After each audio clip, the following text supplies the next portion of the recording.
I want to give a review of the backpack that I used hiking Te Araroa. 3,028 kilometers with this thing on my back. I want to talk about it. There's not a lot of reviews of this backpack on YouTube, so hopefully this will be a help to other people. I'm not going to give a lot of specs about it. You can go to the website and find out all about that. I will kind of highlight some of the features of it. This is the Swift X. It's a 50-liter backpack. The fabric, they haven't listed on the website, didn't know about it, but it's durable, and that's the thing that I like about it. One of the things I like about it, on their website, they talk about that it is best for bushwhacking and off-trail travel, which, yeah, I completely agree with that. So this is the backpack that I use. So let me talk about some of the features that I noticed that were really helpful for me, and then what I liked about it, what I didn't like about it. So as I said, it's 50 liters. It's basically one long tube on the inside. It does have an interior pocket, which was really neat. A little zippered pocket. I kept my wallet, like my driver's license and credit card in there. But that's the only things on the inside besides the big long tube. On the outside, you have 3 outside pockets, 2 on the side, and they're plenty spacious. You could easily fit 2 water bottles in there. Then you've got this, what they call a front pocket. I don't know why people call it a front pocket because it's on the back, but that's pretty much it. So that's on the back, really good size there. A little bit stretchy, but held its shape the entire time. And then the waist belt, there's 2 side pockets on that. And then they have 3 options for the chest straps. I got what they call the runner vest style. So you have 2 pockets on either side for like water bottles, phones, stuff like that. They had mesh pockets on the outside that usually is where my rubbish went from my candy bars or breakfast bars. And then there's a couple of zipper pockets on each side. And that was good for small stuff like chapstick or something small that you want, with a couple of little hangy offy things where I would clip stuff to the side. So yeah, the runner's vest, I really liked the amount of storage space that you had on that. Let's see, that's pretty much it. So let me just go right ahead and talk about what I liked about this backpack. Number one, the durability of it. This fabric is really tough. I have another backpack that's got a thinner material, and I've taken around New Zealand and it's been ripped to shreds. But this stuff is really sturdy. I only found basically a couple small holes. The biggest hole I have is on the back of the stretchy material. I remember catching that on a thorn when I was doing some bush bashing. But even then, it ripped a hole, but it didn't do any more damage. And I found a little tiny hole here on the bottom of one of the side pockets. But other than that, the durability of the material is amazing. I went through some rough stuff, a lot of rocks, trees, thorns, all kinds of stuff, and no other rips on this. I like the durability of it. I like the flexibility of the backpack. So what they have here is basically, this is a one-size-fits-all backpack. So you have here in the back 4 slots, and the shoulder harness, you can fit in one of these slots for how tall you are. So it took me a while to dial that in, but I finally found the spot. But this is a one-size-fits-all backpack. They do have 3 different sizes of the hip belts and the shoulder straps. So there is a lot of flexibility on this backpack, and I like that. The shoulder harness, I did like the shoulder harness for all the pockets that it had. Had a lot of people comment about they love the pockets for the water bottles, and I really did. I enjoyed that.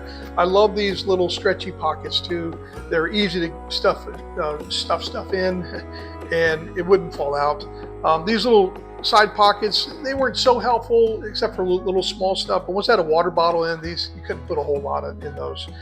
The hip pockets were really big. At one point, I'd have like 2 OSM bars and about 3-4 breakfast bars, and there's still room. I was impressed with the amount of stuff you could fit in the side pockets on the hip belt. I loved also, and one of the biggest reasons I got this was that when you went to tighten your hip belt, you pull in rather than pull out. I got bad shoulders, and pulling out, that just really hurt my shoulders. But pulling in, I really liked that. I felt like I could get a little bit better leverage on that. The material they list as rain resistant, not rainproof, but rain resistant. And I found that to be pretty true. unless it was a really heavy rainy day. If it was just like soft rain, the water would just go off of this. It was a heavy rain, you know, there's going to be a puddle of water in anything. I always had a dry bag in it. But I did like the fact that I never carried a rain cover for this, and it really wasn't a problem. In a couple of days I had a lot of rain, but it dried out very quickly.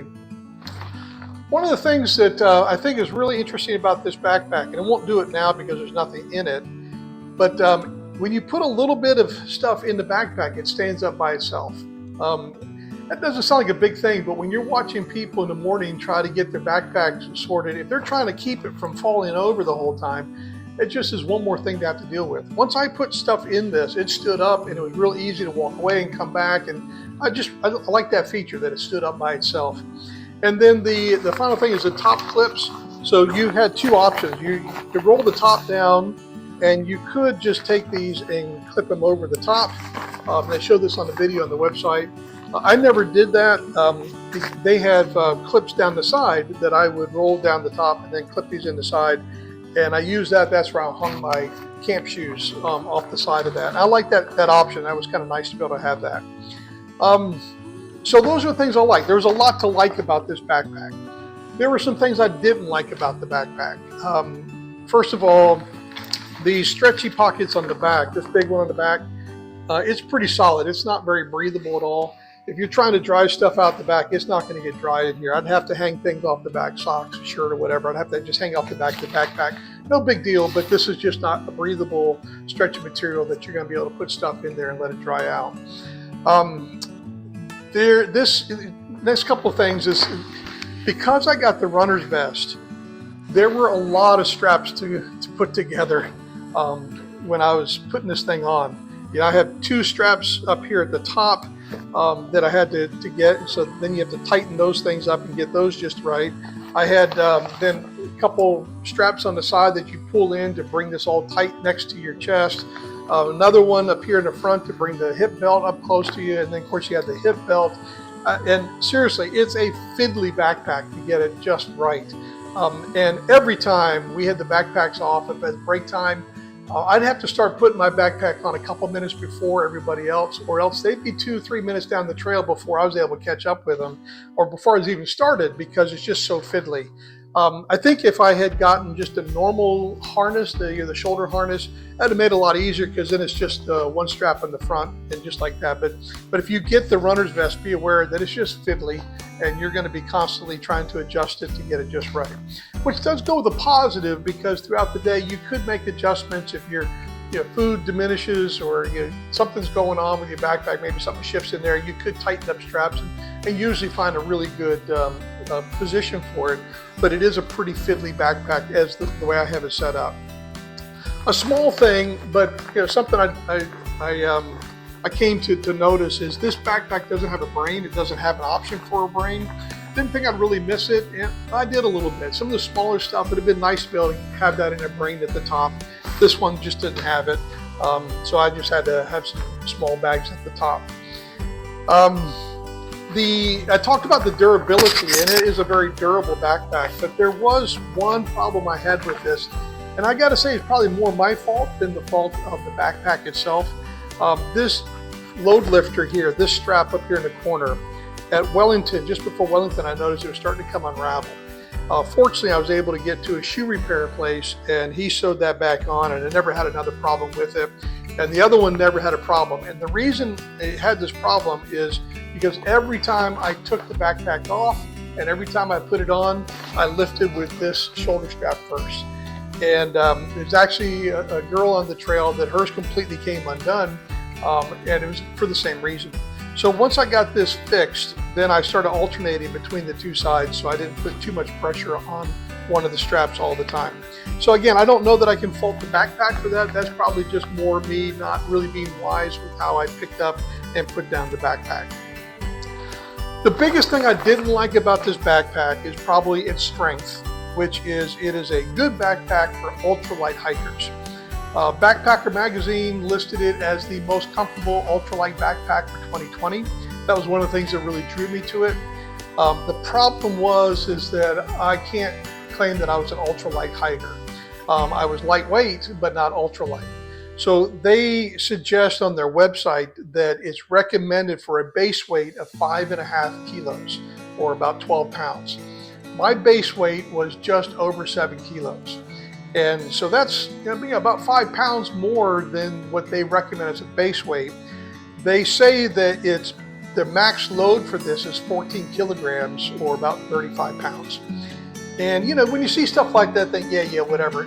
They're pretty much right, because if I got this anywhere over 14 kgs, it was just really uncomfortable. Even as I got close to 14 kgs, it was an uncomfortable backpack. If I was down to about 3-4 days of food max, it was okay. But if I got over that, it's just not the internal frame is not a strong frame, and it just wasn't comfortable no matter how much I fiddled with all the straps and buckles on this thing. So if you're ultralight, this is probably a great backpack for you.